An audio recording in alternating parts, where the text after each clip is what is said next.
So we're really about to do this. Okay, cool. Yeah, just like a G, you know. Trouble is part of fire. What's up? How you doing? This was a boo-boo intro. Can't be cursing because it's YouTube, you know. Anyways, what's up, y'all? Welcome back to the channel. It's been 4 years since I've been on this channel. And the last video I made, oh God, please don't go see it. The camera quality is trash. I look trash. Half the time you can't even see my face. And then I just ramble about some random stuff. So anyways, so today's video is things to know before you go to college. So for my incoming freshman next year, this is all for you. After then gone through a year of this stuff, it is time to bestow my wisdom onto you. So what are the bathrooms like? Honestly, it depends on where you live. If you live in a dorm where it's a communal bathroom, you share one bathroom or multiple bathrooms with multiple people, and they're most likely separated by gender. If they're not separated by gender, y'all already know people getting their own. But yeah, the bathrooms are separated by gender unless you live in a suite style dorm or you live in a dorm that comes with a bathroom. For the first 2 months of school, I lived in a dorm that had communal style bathrooms. It was disgusting. There was 3 female bathrooms. One on the left end, one in the middle, and one on the right end.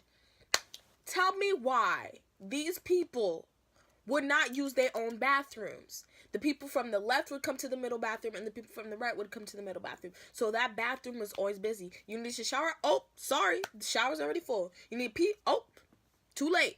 Like, the bathroom, the big stall shower was always clogged because people would always use that shower and would not take out their hair.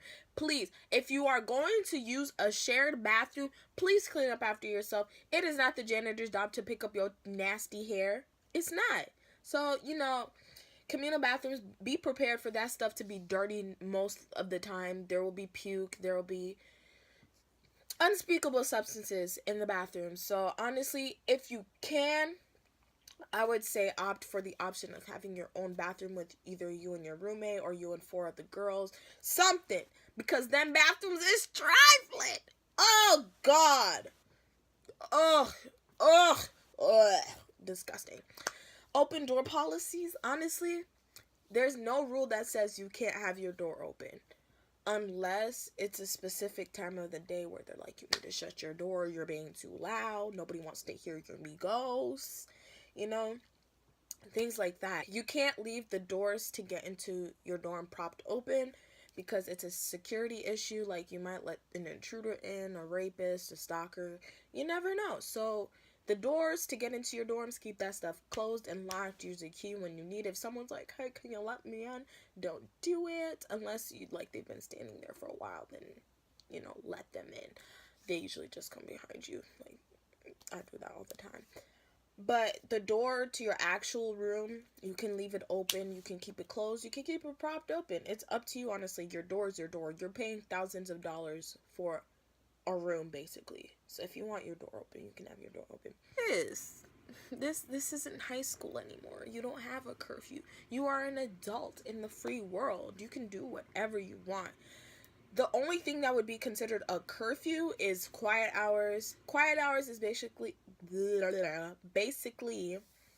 the time where you have to be quiet from a certain time at night to a certain time in the morning. It depends on what school you go to. It depends on your building. It depends on everything. In the building I lived in, basically in every freaking one of the dorms at UW-Madison, quiet hours were Sunday through Thursday, 11 p.m. to 7 a.m. And then Friday, Saturday, my hair keeps getting in my face. Friday, Saturday from 12 a.m. to 7 a.m. So basically, those are just hours where you need to shut up, be quiet. If you're going to vacuum, don't do it. If you're going to use a blender, don't do it. Blow dryers are acceptable. They're fine. You can shower. You can still do whatever you want. You just can't be making excessive noise. So you can't be banging new freezer throughout the hallway at 3 o'clock in the morning. People are trying to sleep. Be considerate. Thanks. The workload, it depends on how many credits you take. The more credits you take, the more workload you're going to get. However, if the class is easy, like a 4-credit class where you literally just sit and lecture, take notes, have quizzes, take the test, you're done. Like, there's simple classes. So depending on the number of credits you're taking and how many credits you're taking, your workload can vary from 6th grade amount of homework to graduate student. Is it worth it? Honestly, it depends on what you think. If your career does not require a 4-year degree, don't waste your money. Go to community college, get your generals, get an associate's degree. Do what you need to do to set up a foundation for your future. If your future requires a 4-year degree and beyond, you need to go to college. Simple. For me personally, when people ask me, yo, should I go to college? Is it worth it? Honestly, it's up to you and what you want to do in your life. If you want to be a pharmacy technician, you're like, should I go to college? Well, duh. How are you supposed to give someone a prescription if you don't know the difference between Xanax and ZQL? I'm just saying. Applying for financial aid next year or the following year is the same as applying for financial aid your first year. It's the same process. You type in all your information. If stuff changed, you put in the changes. If your taxes for you or your parents went up, you need to put that in. It's the same process. It's just you have to do it over again. If you're living off campus the next years, you change that. Basically, the same process you did freshman year or senior year into your freshman year of college is the same process you're going to do sophomore year and beyond. Summer classes. I'm not taking summer classes this year. I wish I was, because I could be done with my prereqs for nursing, but that's a mistake on my part. Summer classes, they're pretty short. They're usually like 3 to 4 weeks. You get whatever credits you need to get done. Most people do it if they are behind a credit or if they need to get a credit that won't be offered in the fall or spring semesters because they know it's going to be a full class. Or they just want to be done earlier. Like, I mean, if I could be done earlier, I'd be signing up for all them summer classes. Like, college is like the real world, but in a smaller bubble. Because this is the first time you're on your own for things. You buy your own groceries. You pay for your own food. You have to transport yourself. You basically are on your own. There's no teachers to tell you what to do. Your parents aren't there to tell you what to do unless you're living at home. Like, no one is there for you. Like, most likely, you're not going to school with your friends. And if you are, but college, it's like the real world, basically. It prepares you for everything. Like, how to speak with people you might not be speaking to on a daily basis, like your boss. It's kind of like that, you know? I don't really know how to describe college. Like, everyone's experience is really different. Some people are like, it was lit, party, party, party. Some people were like, it was depressing, never doing that again. And then there's me, I was like, it was fun, but at the same time, it was hard as balls. Like, you struggle, but then you have your successes. And that's the main thing you need to grasp. That college is the real world, but in a smaller bubble. Like, you're not you're confined to a space, basically, because you're paying for it. But once you leave college, it's the real world. So you have to prepare yourself in some way. And college is there to do that for you because you're on your own. Unless you plan to live with your parents until you're 75. That's cool, too. The one thing that's different about high school parties and college parties is there's usually no announcement about when a party is or who's hosting a party. In high school, you would see everybody Snapchat, party, party, party, hit me up Friday, hit me up Friday, hit me up Friday. College, yo, you have to search for parties. You have to ask your friends if they heard about stuff, yada, yada. Like, nobody is blasting it on their Snapchat, like, Addie, come to this party, da, da, da, da, da. Like, they're not putting this out weeks in advance. They're usually putting it out the day of or the night of the party. So when you find someone to give you a party, you usually have to make sure if there's a list. Do you have to pay? Do you have to know someone who lives there? Because college parties get complicated, especially if they're frat parties.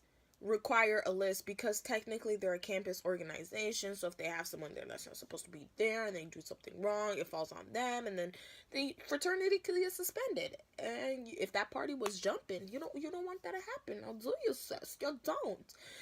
So frat parties most likely have a list, and there's nobody at the frat or the sorority. You're screwed. So yeah, and then there's house parties, apartment parties, where people, you just ask somebody like, yo, who's having a party? You walk in. Half the time, it's a cover. You pay $5, whatever amount they want you to pay at the door. You get in. It covers your drink, whatever. Then there's some parties where you just go up to the door and they're like, who do you know? And if you don't know anyone that lives there, that's what you always bring. You always bring one person that at least knows somebody that lives there, or you have somebody tell you, say this person's name when you get here. Because that way, you have a guaranteed. Please always go in a group if you're going to go to a party, because let me not tell you the amount of times I've seen people go to parties by themselves. It's not cute, because that's when guys like acting up. People, like, if people drink a lot by themselves, that's when they start acting up, and they're like, who can take them home? Who does this person know? Who came with this person? And it just gets messy, and it makes everyone else like, yikes, like, oh my gosh, this person's not okay. How do we help them? It's just stressful. So please always go in a group and always have a game plan. It's important to have a game plan. Have multiple party addresses just in case one gets shut down, or one is too full, or one's not the moves because the music is lame. They out here playing Cotton Eye Joe thinking it's a banger when it's not. I'm just looking out for the masses right here. Shave today. But anyways, that's the end of this video. If you like to give it a thumbs up. This is so weird. I haven't done this in 4 years. Y'all, man. So weird. If you didn't, don't dislike it. Just ignore that section that has the thumbs. Just ignore it. We don't need that negativity. Life is too good right now for that negativity. Okay. If you want any more college advice, things like what to bring, POC girls, like my natural girls, what hair products you should bring, things you should consciously think about when you're packing, comment down below. Let me know what y'all want from me. I'm here to offer you service. I'm here to offer you guidance. I am your older sister, and I'm helping you so that you don't fudge up like I do, if you want to be notified when I make stuff, just click the subscribe button. It's simple. It's right there. It's next to the like. While you're liking it, just subscribe and hit the bell. Be nice. If you want to know what I'm up to and what my life is about, just click the little bell button. What are we being shy for? Let's all be friends here. Share this. So if y'all want some advice, some lifestyle, some skits, don't ask me to do no hair and makeup stuff, because I am boo-boo. The only thing I know how to do is mascara and eyebrows. But my eyebrows are coming off today because I used the boo-boo eyebrow pomade because my eyebrow pencil broke. So, yeah. But I can do whatever y'all want. Y'all want to see vlogs of college? I got you. They'll see you in the video. See you, peeps, baby. Bye.